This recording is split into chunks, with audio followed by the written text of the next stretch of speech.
Hey everybody, this is Les, aka Sister Slayer, here with the Bit and Apple TV in conjunction with It Came From the Radio. And in celebration of Black History Month, we are here at the Black Comix Expo here at Brooklyn Academy of Music.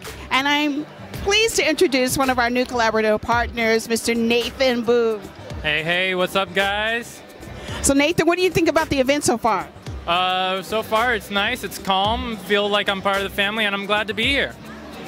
So not only we are celebrating Black History Month, but we're also celebrating those artists who do anime and comics. So with that being said, we're going to take a bite out of the Black Comix Expo, and we can't wait to see you soon. Take care.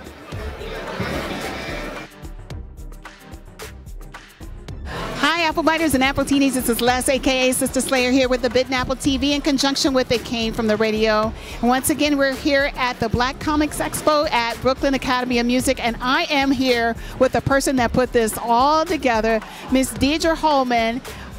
This is an amazing event, and I have one comment to say about this. My comment is, you know, at the end of Jaws, where they asked him, you know, he saw Jaws and he said, we're gonna need a bigger boat. Honey, you're going to need a bigger venue. This is so successful. I'm so happy for you. Tell me how you got this together. Well, I had the inspiration really belongs to Shawana Wright here at BAM and her producing partner, Ashley Clark. They were producing the Black Superheroes on Film series, which is going on all month here in February. And Shawana heard about the work that I was doing before producing Comic Festival and wanted to bring that to BAM. And so I was so honored. I mean, the timing was perfect. I know part of my mission as founder of the Black Comics Collective was to convene the comics of creators of color with community as often in unique and unconventional ways. And so when they called, I was like, you got it. How many weeks from now? 6? Okay, we can do this because it's important, it's timely, and I knew that Brooklyn would love it and turn out. I knew it. It's such a great venue, and I think when you say about it being timely, there's a need for this in the community of people of color, and with Black Panther coming out and everything like that, and obviously all of the excitement surrounding that, this is a perfect thing. Were you surprised at the turnout today? Honestly, no. I'm thrilled by it. I'm not surprised by it because I know that what's cool about comics is that they're intergenerational.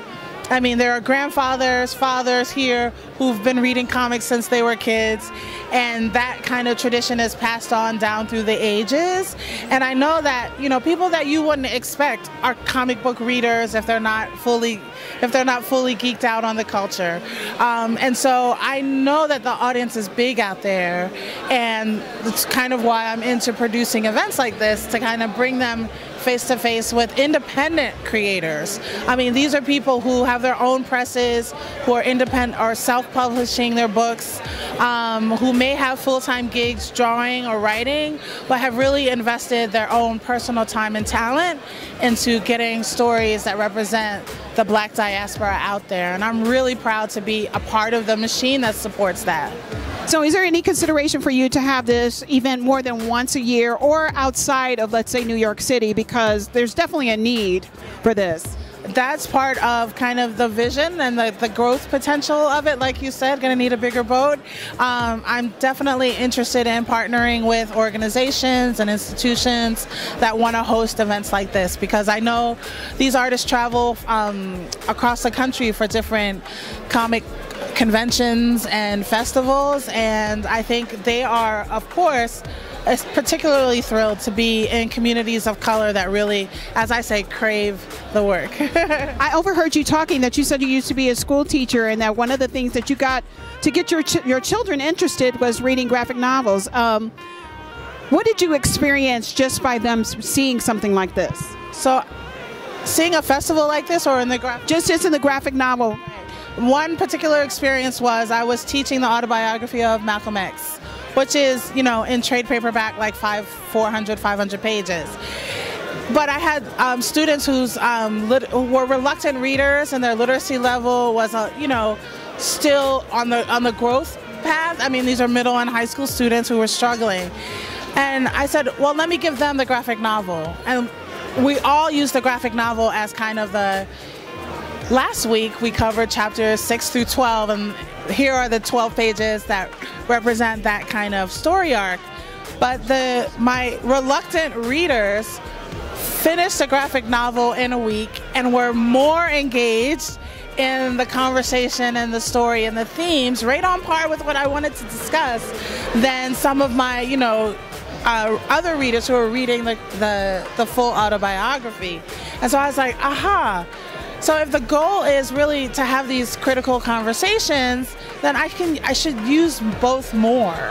And so I did that when it came to teaching civil rights. I used Congressman John Lewis's trilogy. It was really the first book at the time, but I used March, book 1, and the kids flipped for it because his autobiography, goes from his childhood in Georgia, reading a comic book about the civil rights movement and Martin Luther King in Montgomery, which is in the book. He's saying, I read a comic book about what these guys were doing in Montgomery, and I was like, oh, I want to join the movement.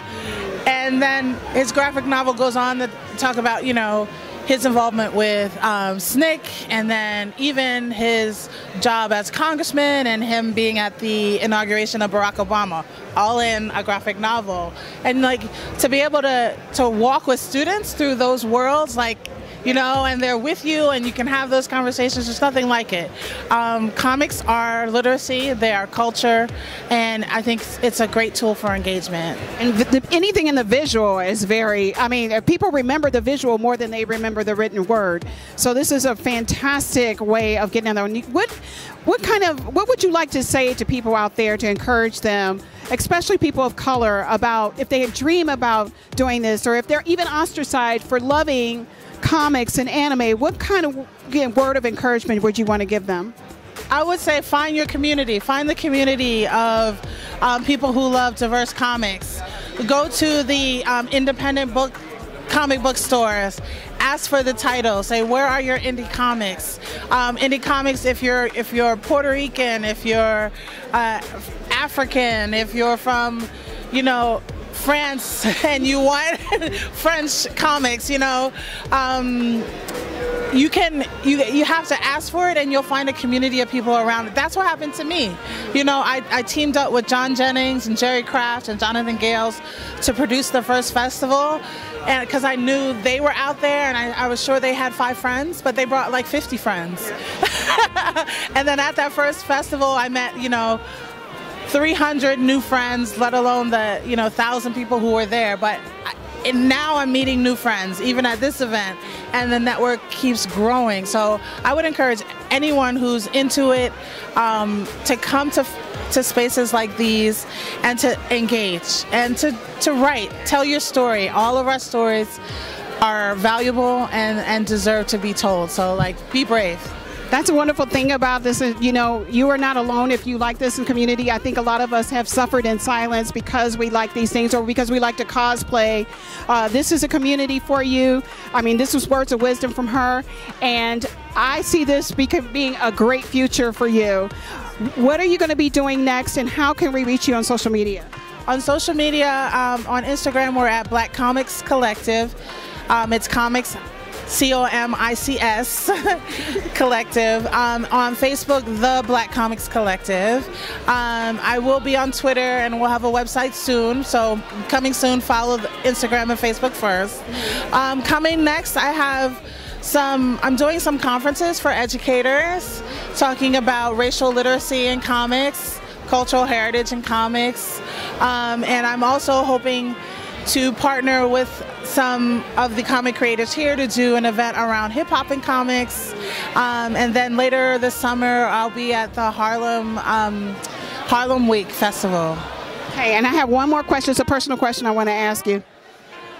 If you had a superpower, what would your superpower be? I think if I could communicate with the ancestors, not that we can't now, in prayer or whatever, but there are people, you're going to my heart now. There are people that I miss, I wish I could talk to, so that would be dope. I second that. I second that. You went straight to my heart. Yeah. All right, you all check her out. There's some great things coming for Deidre. Oh my goodness, amazing lady. And thank you so much for giving all of us, people of color, a venue to speak out in anime, comics, and cosplay. We'll see you soon. Hey everybody, this is Les, aka Sister Slayer, here with the Bit and Apple TV in conjunction with It Came From the Radio. And we are just now wrapping up at the Brooklyn Academy of Museum for Brooklyn Academy of Music for the Black Comix Expo. Today was Nathan's first day. How did you think you did today? I think I did okay, but I'm more happy to see all these different cultures come together, celebrate comics, anime, different TV shows, and just the nerd life in general. Amen for that. I want to give a special shout out to Noir Caesar for this beautiful gear that I'm wearing. Check it out. It's Black Panther, y'all. Be Still My Heart, Prince T'Challa. We'll see you soon.